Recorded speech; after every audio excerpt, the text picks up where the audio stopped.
Hi everyone, and welcome to another installment in a series of webcasts specifically centered on procedures of the International Tournament. My name is Nick Caringi. I'm the Senior Director of Operations and Education.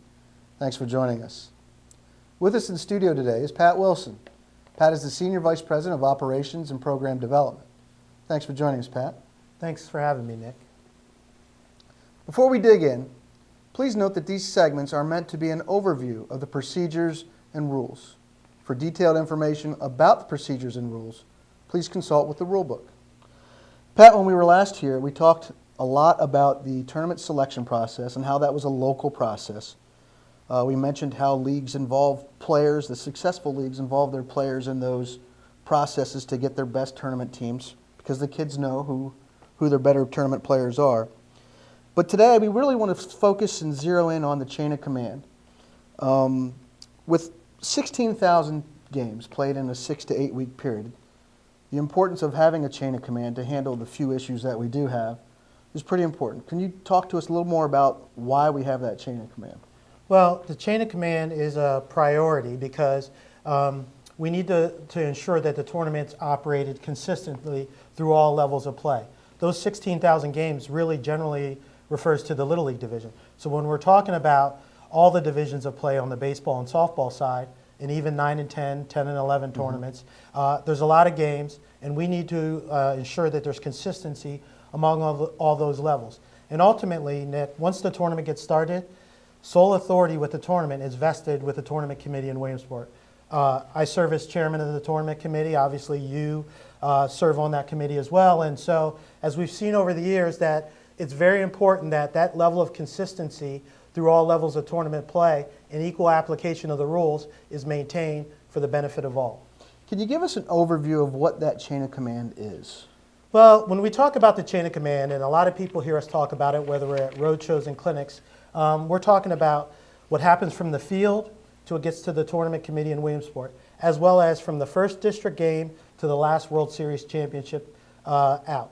So what we're talking about is that at the local level, from the local site directors, the tournament directors that are appointed by district administrators, the district administrators to the regional directors, to the tournament committee in Williamsport, we're talking about maintaining the process. And so that chain of command is that if a dispute, an issue, or protest arises at a field at the local level during a tournament game, we want to ensure that it's handled properly. So we start with, if the issue goes unresolved with the umpire and the tournament director at the site, they advance it to the district administrator.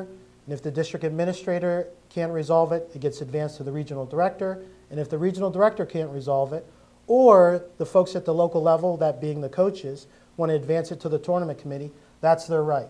And so with that right, the tournament committee serves 24 hours a day for the games that go on around the world at all levels of tournament play. So we understand the process of what it is and what that chain of command is. What are some of the challenges that we've faced that they faced locally and then that we've faced because of some breakdowns locally in the process? Well, a lot of times the tournament folks, and they're all volunteers, don't completely understand that the manager has a right to advance his protest, his issue, or his dispute all the way to the tournament committee in Williamsport. So for some reason, it happens that, as I said, they're volunteers, and they'll say, nope, that's our decision. We've decided, play ball. And the biggest issue is that that issue doesn't get advanced up through the chain of command, whether it's the district, the region, to the tournament committee, if that manager or coach feels they have a valid protest. You and I have taken many calls into the night and into the early morning hours, you more so than I, with regards to international calls. So we understand that that's our responsibility as administrators of the tournament. With regards to the manager, what are his responsibilities in terms of knowing the tournament rules and knowing that opportunity and that opportunity to protest exists? So Nick, we go back to the affidavit, and every manager and coach or the manager signs on behalf of his team that he knows the tournament rules and knows of his right to protest. And so they absolutely, if they feel a rule is being applied improperly, there's an ineligible player, an ineligible pitcher on the other team that has taken the field, then they have the right to protest. And so ultimately the challenge is that he's got to stop play until his tournament protest is advanced all the way up to the chain of command, or till the protest is upheld to his satisfaction. And so the critical thing is that the managers know the rules, they know they have a right to protest, and that they know they have the opportunity to sit their team in the dugout until the issue is resolved by the tournament committee. And equally important is that the tournament staff that are running those thousands and thousands of tournament games that we talk about know that that's the manager's right, and just advance the protest if the manager has a protest and take it to the tournament committee here in Williamsport. When we come back, we'll talk more about the tournament chain of command and even talk a little more about protests, which we touched upon. Stay with us. I am Little League. I am Little League! 僕らは少年野球団 Sportsmanship, teamwork, character, Little League, big dreams. We're back. We're talking about chain of command and protests with Pat Wilson, the Senior Vice President of Operations and Program Development. Pat, what is the typical protest call that you and I would receive and the rest of our committee members would receive? Nick, we typically get three types of protests that get advanced to the tournament committee.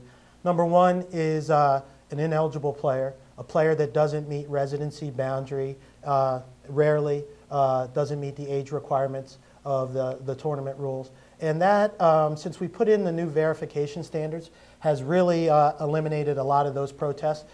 We still have them. They're still the tricky ones, but they're the ones that the verification process has really limited. The next type is probably an improper or ineligible pitcher, a pitcher that came back without having the proper amount of rest. And so we get a lot of those calls.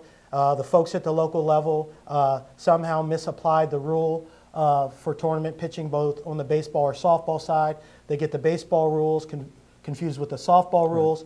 And so we deal with a fair amount of ineligible pitchers. And lastly, I would say your garden variety playing rule, where there's a misapplication of a playing rule during, whether it's changed slightly from regular season to tournament.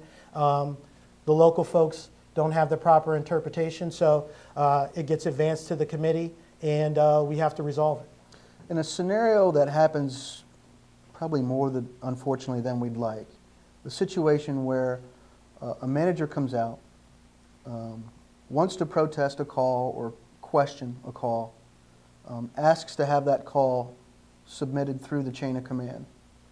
If the tournament director refuses to do that, what are his or her, meaning the managers, what's their recourse? Well, first, Nick, I would begin by saying that from the tournament director or the tournament staff that are operating at the game site, to not take that challenge by the manager personally in any way. It's the manager's right, the rules in the rule book, and we would just say that you take the information, gather as much information, advance it to the regional office, and then if the regional office needs, they can advance it to the tournament committee here in Williamsport.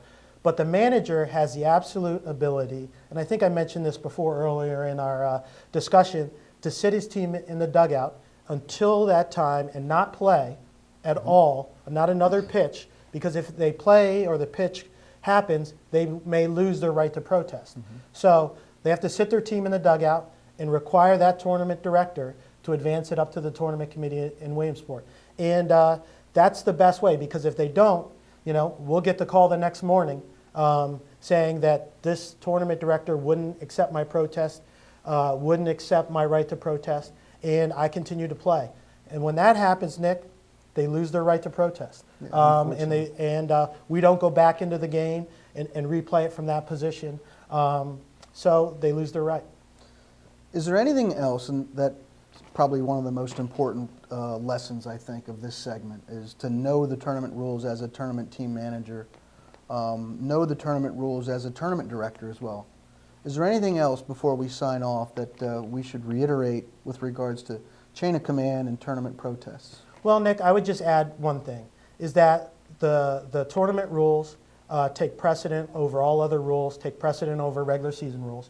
There cannot be, and I'll say it again, there cannot be any gentlemen's agreements, any local rules that supersede those tournament rules. And we also, from time to time, run into a couple issues with that as well. So you play by the tournament rules. If everyone knows the rules and applies them properly, we'll have a great tournament season for 2013. It's much easier to play by one set of rules than multiple sets of rules. Provides consistency top to bottom. Thanks, Pat. Appreciate it. Thank you. Well, that will do it for this segment of the tournament webcast series. Thanks for joining us, and for all of us here at Little League International, have a good day.